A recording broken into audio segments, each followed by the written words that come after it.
Hello दोस्तों, नमस्कार। कैसे हो? मैं आपका दोस्त एडवोकेट अमर सिंह गुर्जर। हमारे यूट्यूब चैनल दीक्षा लॉ नॉलेज में आपका फिर से स्वागत है।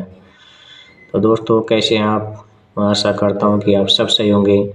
दोस्तों, बने रहिए, जुड़े रहिए हमारे साथ और हमारे यूट्यूब चैनल को सब्सक्राइब कर दीजिए। जो भी वीडियो आरटीआई से संबंधित अपलोड करूँगा दोस्तों, सबसे पहले आपके पास पहुँच जाएगी। तो दोस्तों, बने रहिए हमारे साथ, जुड़े रहिए और हमारी वीडियो को अंत तक देखना। दोस्तों, बिल्कुल छोटा सा टॉपिक लेके आया हूँ आज मैं आपके सामने। धारा 3 आरटीआई एक्ट के धारा 3 आरटीआई एक्ट का सेक्शन 3 जो इम्पोर्टेंट है, मेन धारा है वो। टॉपिक छोटा है लेकिन मेन धारा है वो। तो दोस्तों, आरटीआई के तहत सूचना लेना किस किस को आ गया वो कमेंट में लिख के अवश्य बताना, और जिसके समझ में नहीं आया अभी वो भी कमेंट में लिख के अवश्य बताना। मैं उसको भी समझाने की कोशिश करूँगा और उसको भी आरटीआई के तहत सूचना लेना सिखाऊंगा दोस्तों और समझाऊंगा। तो दोस्तों, बने रहिए हमारे साथ वीडियो पर अंत तक। और हम आज चर्चा करेंगे आरटीआई एक्ट की धारा 3 सेक्शन 3। दोस्तों, धारा 3 में लिख रखा है सूचना का अधिकार। सूचना का अधिकार मतलब सूचना लेने का अधिकार किसको? हमको, प्रत्येक भारतीय नागरिक को सूचना लेने का अधिकार है। तो इम्पोर्टेंट धारा है, मतलब पीआईओ साहब आपको नॉलेज होनी चाहिए, जिसे पीआईओ साहब पूछ भी नहीं सकता कुछ आपसे, कहाँ पर लिख रखा है, क्या लिख रखा है। कि धारा 3, सीधा बोलो धारा 3 आरटीआई एक्ट की धारा 3 में लिख रखा है सूचना का अधिकार, यानी सूचना लेने का अधिकार किसको? नागरिक को। दोस्तों, याद रखना, धारा 3 सूचना का अधिकार।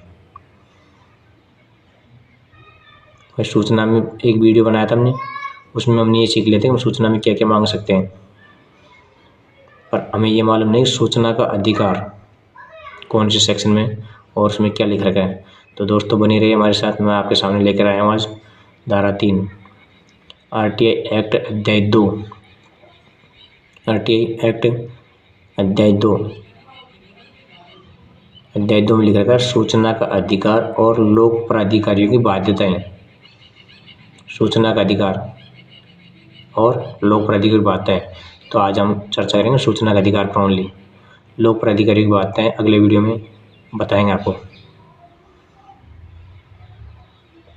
तो दोस्तों, धारा 3 में लिख रखा है, आपके सामने लेकर आता हूँ और आपको पढ़कर सुनाता हूँ और समझाता हूँ। धारा 3 सूचना का अधिकार। इस अधिनियम के उपबंधों के अधीन रहते हुए, इस अधिनियम के उपबंधों के अधीन रहते हुए सभी नागरिकों को सूचना का अधिकार होगा। कहाँ पर लिख रखा है? धारा 3 में सूचना का अधिकार। इस अधिनियम, कौन सा अधिनियम? RTI act. भाई जो आरटीआई एक्ट है ना, उस अधिनियम के उपबंधों मतलब इसमें जो भी उपबंध हैं उनके अधीन रहते हुए सभी नागरिकों को सूचना का अधिकार होगा। इस अधिनियम के उपबंधों के अधीन रहते हुए सभी नागरिकों को सूचना का मतलब सूचना लेने का अधिकार होगा। अब सूचना क्या, कौन सा काम कहाँ चल रहा है, उसमें क्या मटेरियल लगा है, ठेकेदार को किस शर्त पर काम दिया है, तो उस एग्रीमेंट की प्रतिलिपि ले सकते हैं। इसमें कितना खर्चा है, कितना पैसे बचे हैं, तो दोस्तों ये हम सूचना में ले सकते हैं। और मैंने एक वीडियो बनाया था, तो हमारे यूट्यूब चैनल पर धारा 2 ऐप सूचना में आप क्या क्या मांग सकते हैं धारा 2 ऐप के नाम से। तो जिसको कन्फ्यूज़ है उस वीडियो में समझ में आ जाए कि हम सूचना में क्या क्या मांग सकते हैं। तो दोस्तों, आज आपका ये डाउट भी क्लियर होगा धारा 3 का, और आज आपने पढ़कर भी देख लिया कि हमें सूचना लेने का अधिकार है और आपकी अच्छी तरह समझ में आ गया होगा, मैं आशा करता हूँ। तो दोस्तों, हमारा वीडियो कैसा लगा? प्लीज़ अच्छा लगा तो लाइक, शेयर और सब्सक्राइब कीजिए, जिससे बच्चे के पास ये वीडियो पहुँच जाएगा, तो सबको मालूम हो जाएगा कि हमें सूचना लेने का अधिकार है। हमें सूचना लेने का अधिकार है, तो हर व्यक्ति सूचना लेना सीख जाएगा। तो दोस्तों, माहौल ही कुछ और बदल जाएगा। नमस्कार, राम राम।